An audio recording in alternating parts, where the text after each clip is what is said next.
ఈ వీడియోలో పితికిపప్పుల కూర ఎలా తయారు చేయాలో చూద్దాం. ముందుగా మనము అనపకాయలు తీసుకొని వాటిని నానబెట్టుకోవాలన్నమాట. రాత్రి నానబెట్టుకొని వాటిని పొట్టు తీసి పెట్టుకోవాలి. ఇప్పుడు దానికి మసాలాకు కావాల్సినవి 2 ఆనియన్స్, కొంచెం కొబ్బరి,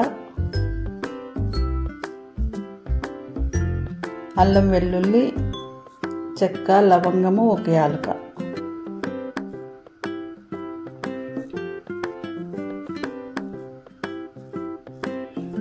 చెక్క కొద్దిగా, లవంగాలు ఒక 10 వరకు తీసుకోవచ్చు. ఇప్పుడు దాంట్లో కట్ చేసి పెట్టుకున్న టమాటో, కొత్తిమీర వేసుకోవాలి.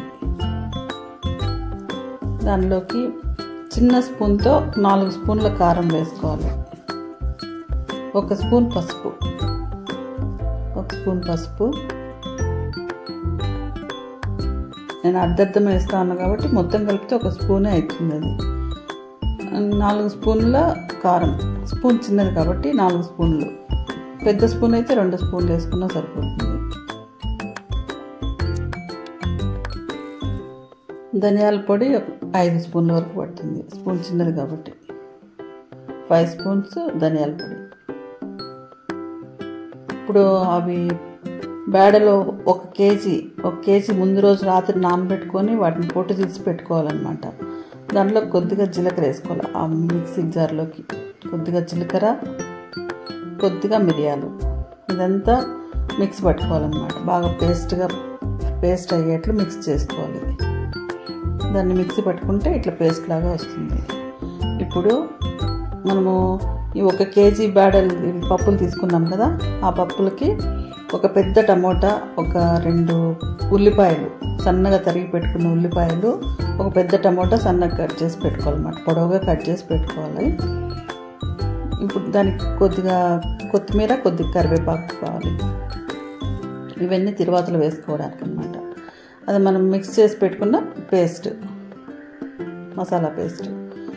5 స్పూన్స్ ఆయిల్, మీడియం స్పూన్ అనుకోండి, 5 స్పూన్స్ ఆయిల్. ఇప్పుడు స్టవ్ పైన కుక్కర్ పెట్టుకొని దాంట్లో ఆయిల్ వేసుకోవాలన్నమాట. ఆయిల్ వేసుకొని ఆయిల్ బాగా కొంచెము వేడయ్యే వరకు ఉంచుకోవాలి. స్టవ్ వెలిగించుకొని పెట్టుకోవాలి. ఫస్ట్ స్టవ్ వెలిగించుకొని కుక్కర్ పెట్టుకొని దాంట్లో ఆయిల్ వేసుకొని, ఇప్పుడు ఆయిల్లోకి కొంచెము ఆవాలు, జీలకర్ర వేసుకోవాలన్నమాట. ఆయిల్ కొద్దిగా కాగిన తర్వాత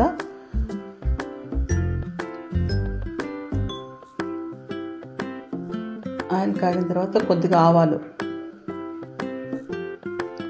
కొద్దిగా లైట్ 1/2 స్పూన్ అనుకోండి జీలకర్ర వేసుకొని, ఆవాలు జీలకర్ర చిట అనే వరకు కొంచెము వేగనివ్వాలన్నమాట. ఆవాలు జీలకర్ర వేగిన తర్వాత చిట్ అని సౌండ్ వస్తుంది కదా, అంతవరకు కొంచెము ఆయిల్ వేడయ్యి వేసుకున్నామంటే తొందరగానే వచ్చేస్తుంది. ఆయిల్ ఇంకా కొద్దిగా వేడి అవ్వలేదు కాబట్టి అది వేగడానికి టైం పడుతుంది అన్నమాట. ఇప్పుడు దాంట్లో కొద్దిగా ఎర్రగడ్డలు వేసుకొని, కట్ చేసి పెట్టుకుని ఎర్రగడ్డలు వేసుకొని బాగా లైట్ బ్రౌన్ కలర్ వచ్చే వరకు వేయించుకోవాలి. ఎర్రగడ్డ ఎప్పుడైనా బాగా వేగితేనే కూరకు బాగా టేస్ట్ అన్నమాట. కూర బాగా కమ్మగా అనిపిస్తుంది. ఎర్రగడ్డ బాగా వేయించుకోవాలి. ఎర్రగడ్డ సన్నగా తరిగి పెట్టుకున్న ఎర్రగడ్డ 2 మీడియం సైజ్ ఎర్రగడ్డలు, పెద్ద 2 అయినా సరిపోతాయి అన్నమాట ఈ కూరకి. నేను 1 కేజీ అనపకాయలు తీసుకొని వాటిని ముందు రోజు రాత్రి నానబెట్టుకున్న వాటిని మళ్ళీ మార్నింగ్ పితుక్కోవడం అంటే దానిపైన ఉన్న పీలంతా ఇట్లా మనము 2 వేళ్ల మధ్యలో ఇట్లా పెట్టి అన్నామంటే అది లోపల ఉండే పొట్టంతా బయటకు వచ్చేసి లోపల ఉండే గింజ బయటకు వస్తుంది అన్నమాట. పక్కకి వెళ్ళిపోయి గింజ బయటకు వస్తుంది. ఇప్పుడు ఆ ఎర్రగడ్డలు వేగినాయి కదా, దాంట్లో మనం కట్ చేసి పెట్టుకున్న టమోటా వేసుకోవాలన్నమాట. ఆ టమోటా బాగా కొంచెం మగ్గాల. ఆ మగ్గి అదంతా కొంచెం జ్యూసీగా అయిపోయిందంటే బాగుంటుంది అన్నమాట. ఇప్పుడు దాంట్లో కొద్దిగా కొత్తిమీర, కొద్దిగా కరివేపాకు వేసుకోవాలన్నమాట.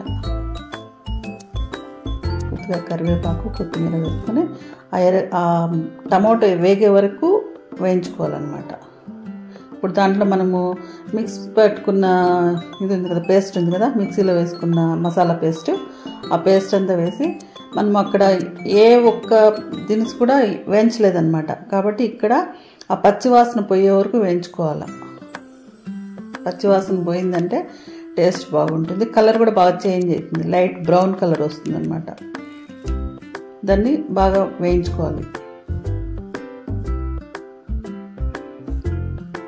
బాగా వేగిందంటే ఆ వాసన మనము గింజలు వేసిన తర్వాత ఎక్కువసేపు ఉడకడానికి లేదు కాబట్టి మసాలా అంతా ఇక్కడే వేయించుకునేయాలి. బాగా మంచి స్మెల్ వచ్చే వరకు వేయించుకొని ఇప్పుడు ఆ పొట్టు తీసి పెట్టుకున్న అనపగింజలు వేసుకోవాలి. దాంట్లో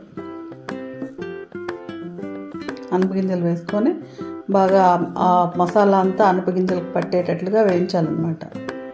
1 కేజీ అనపకాయలు ముందు రోజు రాత్రి నానబెట్టుకొని వాటిని తెల్లవారిన తర్వాత ఆ పొట్టంతా తీయడం అంటే 2 వేళ్ల మధ్యలో ఇట్లా పెట్టి అన్నామంటే పితికినట్టుగా అవుతుంది. ఆ పితికిబాళ్ళని ఇప్పుడు మనం కర్రీలో వేసుకుంటాం అన్నమాట.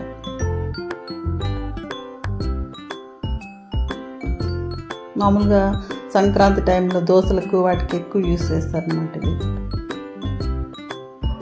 ప్రతి ఇంట్లో పితికిబాళ్ళ కూర ప్లస్ దోశ ఇవి 2 చేసుకోవడం ఆనవాయితీ అన్నమాట. Chittoor district అటుపక్కంతా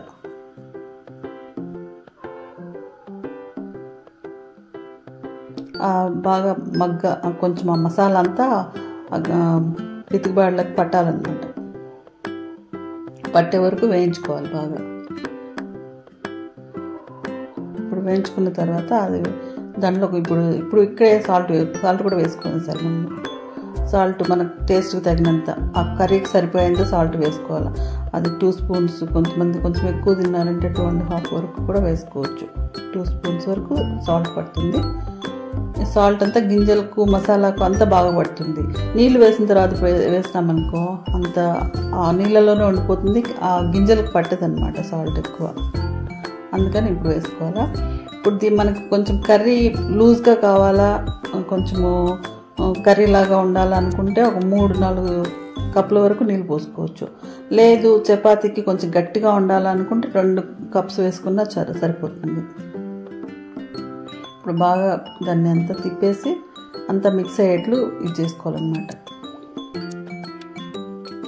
almost అయిపోయినట్లే. కాకపోతే ఆ గింజలు పచ్చిగా ఉంటాయి, ఎక్కువసేపు ఉడకాల్సిన అవసరమే లేదు గింజలు. అవి మామూలుగా మనము కుక్కర్లో కాకుండా డైరెక్ట్గా పెట్టినా కూడా తొందరగానే ఉడికిపోతాయి. కానీ కుక్కర్లో పెట్టినామంటే మనం మాటికి చూడాల్సిన అవసరం ఉండదు. 1 విజిల్ కూడా రాకూడదు అనమాట. జస్ట్ హీట్ అయ్యి ఇంకా విజిల్ వస్తుంది అనుకున్న వెంటనే ఆఫ్ చేసేసేయాలి దాన్ని. విజిల్ వచ్చిందంటే మళ్ళీ ఎంత బ్యాడలంతా ఎక్కువ ఉడికిపోయి మిక్స్ అయిపోతాయి కూరలో. 1 విజిల్ కూడా రాకూడదు. ఇప్పుడు మూత పెట్టుకొని దానికి 1 విజిల్ కూడా రాకుండా ఆఫ్ చేసుకోవాలన్నమాట. ఆ కుక్కర్ హీట్ అయ్యి ఇంకా విజిల్ వస్తుంది అన్నప్పుడు ఆఫ్ చేసేసినామంటే ఆ ప్రెషర్కే ఉడికిపోతాయి గింజలు. ఎక్కువసేపు ఉడకాల్సిన అవసరం లే. విజిల్ పెట్టుకున్న తర్వాత అంతా ఒక 2-3 మినిట్స్ అంతకంటే ఎక్కువ ఆ హీట్ ఎక్కే వరకే, ఆ కుక్కర్ హీట్ అయ్యి కర్రీ వేడయ్యే వరకే. ఆ కర్రీ వేడయ్యే లోపే గింజ ఉడికిపోతుంది అనమాట. ఆ కుక్కర్ ప్రెషర్ తగ్గే వరకు ఉంచుకొని ప్రెషర్ తగ్గిన తర్వాత తీసేస్తామంటే కర్రీ రెడీ అయిపోతుంది అనమాట. ఇంకొంచెం లైట్గా ఉంది ప్రెషర్ వచ్చేస్తుంది అనమాట. ఇప్పుడు కర్రీ రెడీ అయిపోయినట్టే. చూసారు కదా. ఇప్పుడు ఇది చపాతీకైనా రైస్కైనా దోశకు దేనికైనా చాలా బాగుంటుంది. టిఫిన్స్కి బాగుంటుంది,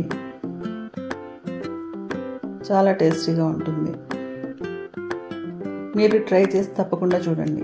చూసారు కదా ఇదంతా అయితే బౌల్లోకి వేసుకున్నాము. చూడు ఆ గింజ కొంచెం అట్లా పట్టుకోగానే ఎంత మెత్తగా అయిపోయింది చూడండి. అసలు 1 విజిల్ కూడా రాకూడదు. మెయిన్ ఇంపార్టెంట్ అది. విజిల్ అనేది వచ్చిందంటే కర్రీ పాడైపోతుంది. విజిల్ రాకుండా ఉండకుండానే ఆఫ్ చేసుకోవాలన్నమాట. దానిపైన కొద్దిగా కొత్తిమీర చల్లుకోవాలి.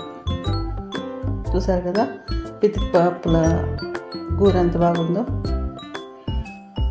ఇప్పుడు దీన్ని రైస్తో తిన్నా, చపాతీకి, దోశకు దేనికైనా బాగుంటుంది. చూడు పైన ఊరికే అట్లా అనిపించినా కూడా లోపల బాగా గింజ ఫుల్ ఉడికిపోయింది అనమాట.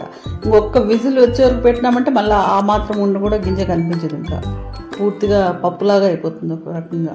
అట్లా పెట్టుకోకూడదు. ఒక్క విజిల్ కూడా రాకూడదు అనమాట. అది మెయిన్ ఇంపార్టెంట్ కర్రీలో. కుక్కర్లో పెట్టుకునేటప్పుడు చూడు అన్నంలో కలుపుకుంటే ఎంత మంచిగా టేస్ట్ వస్తుందో చూడండి. ఒకసారి మీరు ట్రై చేసి మీకు నచ్చితే కామెంట్ చేయండి. తప్పకుండా ట్రై చేయండి. సబ్స్క్రైబ్ చేసుకోండి, లైక్ చేయండి, షేర్ చేయండి. Thank you.